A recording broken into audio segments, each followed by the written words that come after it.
What if everything you've been told about getting strong is a complete waste of time? Not more reps, not more machines, even more exercises.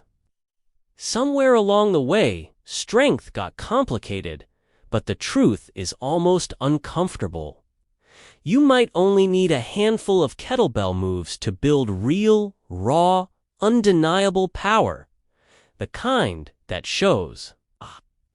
The kind that transfers to real life. No fluff, no gimmicks, just brutal efficiency. But here's the catch. Most people do these exercises completely wrong and it's costing them years of progress. So before you pick up that kettlebell again, you need to see this. Have you ever felt it? Okay. That nagging disconnect between the strength you build in the gym and the demands of your everyday life. I certainly did. For years, I chased what I now call mirror strength, sculpted biceps, a broad chest, the kind of physique that looked impressive under fluorescent lights. I lifted heavy, followed meticulous routines, and felt a surge of pride seeing the numbers on the barbells climb. But then, I'd try to move furniture, or spend an afternoon gardening, or simply keep up with a rambunctious niece, and find myself surprisingly winded, stiff, or even worse, tweaked. My body felt like a collection of strong, isolated parts, rather than a cohesive, efficiently functioning whole. It was a frustrating realization. I was strong, undeniably, but it wasn't real-world strong. It was a strength built on isolation, on machines that guided my movements, on exercises that targeted individual muscles rather than entire kinetic chains. I was training muscles, yes, but I wasn't training movement.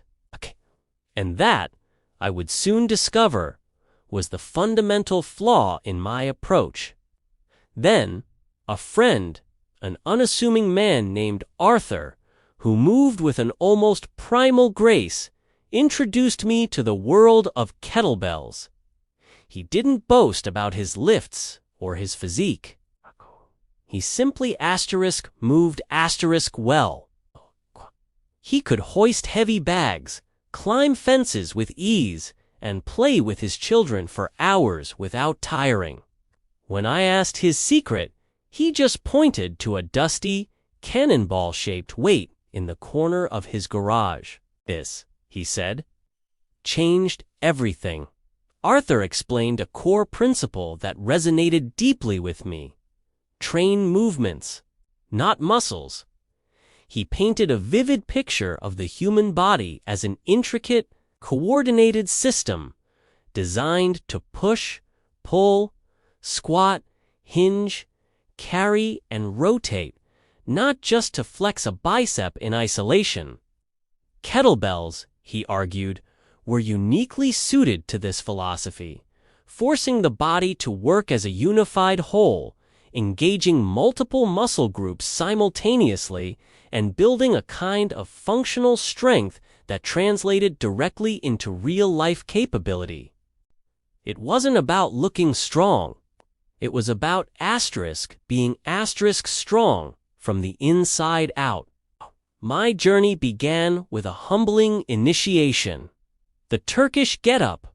Arthur handed me a small kettlebell, almost dismissively light, and instructed me through a series of complex, deliberate movements, lying on my back, pressing the bell overhead, sitting up, sweeping a leg, standing, and then reversing the entire process.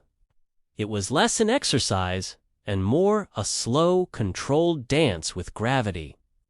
I quickly learned that the weight was irrelevant. The challenge was immense. Every tremor, every wobble, every moment of instability exposed a weakness I never knew I had. My core screamed, My shoulders burned, and my coordination felt like a clumsy toddler learning to walk. Arthur smiled patiently. "See," he said, "the getup is a comprehensive full-body test. It builds stability, coordination, and exposes weaknesses across multiple planes of motion.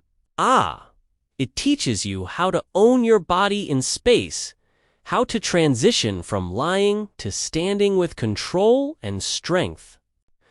That's crucial for real-world function, for preventing falls, for moving with confidence." It was a profound revelation. My mere strength had done little to prepare me for this intricate dance of balance and control. Next came the goblet squat. Arthur placed a kettlebell against my chest, gripping it like a chalice. "This," he explained, "is the most natural ancient squat pattern, okay? It promotes an upright torso, deeper hip engagement, and significantly reduces lower back strain compared to traditional barbell squats."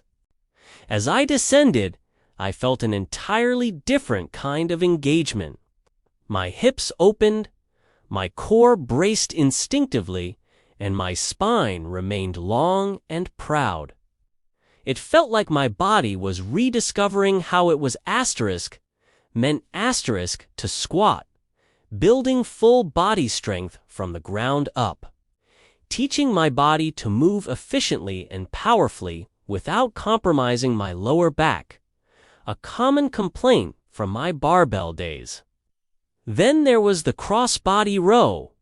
Unlike the straight-line pulls I was accustomed to, this exercise involved pulling the kettlebell from one side of my body across to the opposite hip, engaging my obliques and rotators in a way I'd never experienced. Traditional straight pulling exercises often overlook a crucial gap, Arthur noted. We live in a three-dimensional world, and our bodies need to develop diagonal pulling strength and anti-rotational core strength. The cross-body row fills that gap, making your core robust and resilient against twisting forces, which is vital for everything from carrying groceries to swinging a golf club, as my foundation solidified. Arthur introduced me to the more dynamic movements. The kettlebell snatch was a revelation. It looked deceptively simple, a powerful hip drive, an upward pull, and the bell flying overhead. But executing it with grace and control was another matter entirely. It demanded precision, explosive power, and unwavering focus. The snatch, Arthur declared, is a challenging full-body exercise that tests and builds strength, endurance, coordination, grip strength, and mental toughness. It's driven primarily by hip power, teaching you to generate force from your strongest muscles and transfer it efficiently throughout your body. Each successful rep felt like a small victory, a testament to my newfound ability to synchronize my body's movements into one fluid, powerful act. But if there was one exercise that truly encapsulated the power of kettlebell training, it was the kettlebell swing. Arthur taught me the hip hinge, a fundamental human movement often neglected in favor of squats. It wasn't a squat. It was a powerful snap of the hips, like a coiled spring releasing its energy. The kettlebell became an extension of my hips, soaring forward with explosive force, then arcing back between my legs as I reset for the next powerful hinge. This is the purest form of the hip hinge movement, Arthur emphasized. It builds explosive, functional, and transferable power. It significantly improves posterior chain strength, your glutes, hamstrings, and lower back, which are the engines of athletic performance and everyday movement. Beyond that, it dramatically enhances cardiovascular capacity and overall functional performance. I felt my heart pound, my muscles burn, and a surge of raw, primal power course through me. It was exhilarating, a full-body workout that left me feeling invigorated and capable rather than just exhausted. As I continued my training, I began to delve deeper into the history and science behind kettlebells.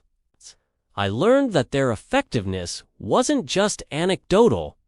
Early Soviet sports scientists, always at the forefront of human performance research, had meticulously studied various training methodologies. Their findings were striking. Kettlebell training yielded superior improvements in strength and fitness compared to conventional training methods. They observed athletes who incorporated kettlebells developed not just brute force, but also unparalleled endurance, agility, and a kind of resilient, adaptable strength that translated across a multitude of disciplines. It wasn't just about lifting heavy. It was about moving better. My body transformed, not just in appearance, but in capability. I could lift, carry, push, and pull with a newfound ease and confidence. My core felt like an unyielding steel beam. My movements were fluid and purposeful, and the nagging aches and pains that had plagued me for years simply vanished. I wasn't just building muscles. I was building a more capable, resilient, and efficiently functioning human being. I was no longer chasing mirror strength. I was forging real-world power, one swing, one getup, one squat at a time. And in doing so, I discovered not just a stronger body, but a more confident and empowered self.